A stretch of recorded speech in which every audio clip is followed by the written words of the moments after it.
Hello tout le monde, on se retrouve aujourd'hui pour le book haul roman partie 2 du mois d'avril. Je suis désolée mais ce book haul va être un petit peu speed, tout simplement parce que j'ai beaucoup de choses à vous présenter et que j'ai quasiment pas de batterie, quasiment pas de mémoire. Je ne comptais pas filmer aujourd'hui, je comptais faire des cartons, sauf que j'ai pas réfléchi au fait que si je faisais les cartons, j'allais plus avoir les bouquins pour faire le book haul.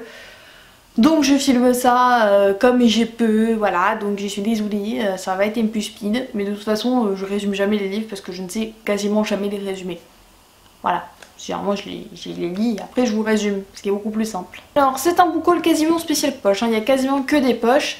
Le premier, j'ai trouvé le tome 1 de Succubus, voilà, c'est une série Bitlit qui a l'air vachement cool, qui est en 6 tomes qui me donnait beaucoup trop envie.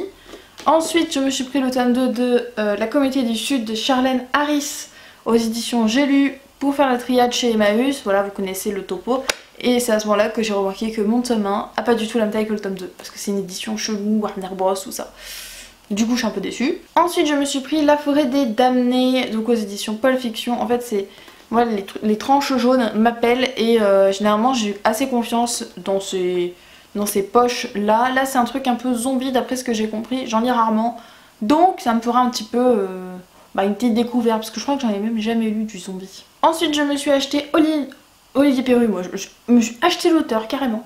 Je me suis acheté Druide d'Olivier Perru aux éditions J'ai lu. C'était pour la lecture commune du mois de la fantaisie. Il n'a pas finalement été choisi mais je le lirai quand même parce qu'il est trop beau et que on me parle d'Olivier Perru trop souvent pour que je l'ignore quoi. Pareil que pour Druide, je me suis pris Alcatraz contre les infâmes bibliothécaires de Brandon Sanderson aux éditions Livre de Poche. Brandon Sanderson c'est pareil, c'est un nom qui revient assez souvent et du coup là c'est de la jeunesse. C'est une série qui est en 4 tomes et le résumé m'inspirait bien donc je me suis dit que comme ça je pourrais voir le style de l'auteur. Si ça me plaît, je me prendrai sûrement ses autres bouquins. Ensuite je me suis pris Le premier jour du reste de ma vie de Virginie Grimaldi aux éditions Le Livre de Poche. En fait j'ai trouvé très joli et j'ai jamais lu de Virginie Grimaldi donc il faut bien tenter un jour, donc j'ai pris celui-ci. J'ai pas trop choisi, hein. Il n'y en avait qu'un dans les Emmaüs. Ensuite je me suis pris Sans âme qui est donc le premier tome du Protectorat de l'Ombrelle que je connais par Patadra qui a beaucoup aimé cette série donc je me suis dit que j'allais la commencer. Voilà, tout simplement Emmaüs je l'ai vu, je la commence. Et le dernier, mais vraiment tout petit, c'est Le Livre du Voyage de Bernard Weber aux éditions Le Livre de Poche. Pareil, Bernard Weber, je vois ses titres partout. Je ne sais pas si c'est plutôt un mec qui fait du policier ou de la fantasy, je t'avouerai que je ne sais pas trop. Mais celui-ci est assez court, donc je me suis dit que comme ça, et écrit vachement gros aussi. Je pourrais voir si son style d'écriture me va plutôt que de me lancer dans un gros pavé. Ouais, c'est un peu le mois du je teste les auteurs. Hein. Voilà, c'est le mois testage autorace. Seul qui ne veut strictement rien dire. Oui d'accord. Ensuite je me suis acheté plein de petites poches jeunesse qui étaient à 50 centimes donc c'était vachement cool. Je me suis pris Alice au pays des merveilles de Lewis Carroll parce que oui je ne l'ai toujours pas lu.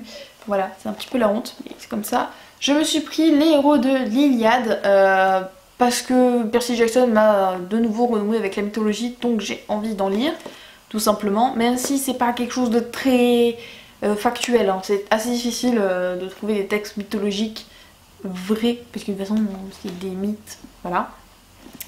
Ensuite je me suis trouvé Le Roi Arthur, histoire de lire du Roi Arthur. Après mon amour légendaire pour la série Kaamelott, ce serait peut-être temps d'avoir un peu une version moins parodique. Ensuite je me suis pris L'étrange cas du docteur Jekyll et de Monsieur Hyde parce que c'est de Robert Louis Stevenson et que j'ai un autre livre de lui. C'est quoi? C'est L'île mystérieuse ou L'île au trésor? Je sais plus du tout. Mais il me semble que j'avais commencé le début et je l'avais bien aimé, donc voilà. Et le dernier, c'est Le gentil petit diable et autres contes de la rue Broca. C'est des contes et c'est un petit diable et moi quand il y a des contes, j'adore ça, donc je l'ai pris. Ensuite ce matin même je suis allée à un vide-grenier et j'ai trouvé le stand d'une personne qui vendait énormément de SF, de fantasy, de fantastique, de SFFF quoi. Et en plus il m'a super bien conseillé parce que c'est vrai que moi j'étais un peu perdue parce que c'est le genre que j'ai mais comme je lis beaucoup de jeunesse c'est vrai que dans la fantasy tout ça adulte j'en connais moins. Du coup il m'a super bien conseillé, du coup je suis repartie avec plein de livres. D'accord, alors tout d'abord il m'a conseillé cette saga Carbone modifié de Richard Morgan. Il m'a expliqué, alors je me souviens plus exactement des résumés, mais il m'a expliqué que voilà c'était assez cool et que c'était quelque chose un peu avec le numérique. Donc moi j'adore ça, tout ce qui est un peu numérique, dans le jeu, un peu à la SAO, tout ça, tout ça. Donc voilà, j'ai pris les deux tomes. Oui, ce qui m'a fait un lot, je crois qu'il m'a fait tout le lot à 12 €. Donc voilà, c'est même pas le prix de...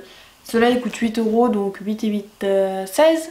C'est même pas le prix des deux si je l'avais acheté neuf. Ensuite, je me suis pris, donc toujours chez le même vendeur, Fondation, donc le cycle de Fondation de Isaac Asimov, le tome 1. Et ce que je pensais être le tome 2 parce qu'il est marqué seconde Fondation, mais en fait c'est le cycle de Fondation 3.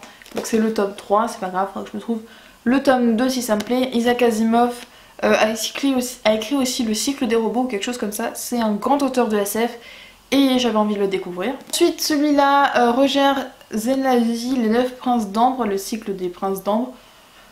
C'est un amnésique qui s'échappe d'un hôtel psychiatrique et qui va découvrir le nom de la personne qui l'a interné. Et je sais pas, juste ces premières fois je me dis ça va être chaud et du coup ça m'a donné trop envie. Ensuite celui-là c'est lui qui m'a conseillé La main gauche d'Ursula Le Guin. Voilà, après j'ai lu le résumé, ça a l'air vachement cool, ça m'a fait beaucoup penser à Les Porteurs puisque c'est des personnages androgynes. Voilà, alors oui je passe vite fait parce qu'après j'ai pas non plus. Ensuite je me suis pris de bons présages de Terry Pratchett et de Neil Gaiman. En fait c'est juste parce qu'il y avait Neil Gaiman et comme je me sentais légèrement mal parce que je ne fais pas la lecture commune de Neil Gaiman parce que son titre moyen, mais que j'avais quand même envie de découvrir un peu ces univers, ben je crois que c'est une écriture à 4 mains du coup. Voilà donc en plus c'est que des anciennes éditions, ils ont marqué les fantastiques, fantasy, je trouve ça cool. Ensuite je me suis pris, alors je sais pas si c'est une trilogie mais je me suis pris les 3 premier tome de Le Royaume de Tobin. Donc voilà, c'est un truc où il y a une reine et tant qu'il y a une reine, le monde vivra en paix et voilà. Et un jour un roi prend le pouvoir et du coup bah, c'est la merde. Voilà. Pas trop regarder plus. Ensuite, avant-dernier, celui-là qui colle du coup. Rage, bah là en fait c'est des gens qui tout d'un coup commencent à tuer tout le monde. Voilà, j'ai particulier. Hein. Et le dernier que j'ai acheté c'est lui, c'est dans la nuit de Pompéi. Parce que je l'ai trouvé très très beau et voilà, je l'ai trouvé très très joli. Là j'ai craqué jusqu'à l'ouverture. C'est tout. Pour ma finir sur les grands formats, il n'y en a que 4. Si on compte pas la première partie du book haul. Le premier que je me suis trouvé c'est La Mafia du chocolat.